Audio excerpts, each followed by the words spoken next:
My employer exposed me to fiberglass dust for several months. The exposure led to a hospital visit during which the staff ran tests, but they didn't find anything conclusive. Fast forward a few years, and here I am, and now I realize I have the same symptoms and they're reemerging every time I'm around dust or dirt. Is it still possible to pursue legal action? Does relocating to another state make it harder or impossible to make a claim? And I'm hoping for good news, but any advice would be appreciated. Okay, the question here is really simple. Someone had an injury that occurred around 2019. They're seeking legal advice in 2025. They want to know, hey, did I wait too long to make a claim? Now, here's something really interesting about this question though. They just discovered there was an injury about 2 months ago. So what is their question ultimately? It's called statute of limitations. And what is that? Is the law saying, hey, if you're gonna make a claim, you have to make it within a certain amount of time. And different claims have different timelines, and those timelines vary state by state. So for example, a car crash in Michigan for medical bills, 1 year. A car crash in Michigan for pain and suffering,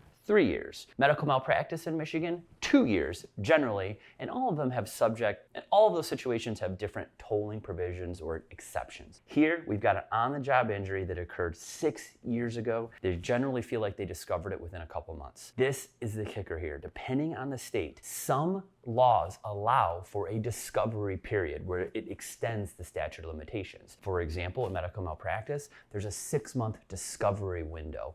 For certain harms on the job, there's a year-long discovery window. Now, every situation varies, but here, for this individual person, the first thing they need to do is they need to get a lawyer on the phone in their jurisdiction because every second counts when it's an exposure case that's many years old.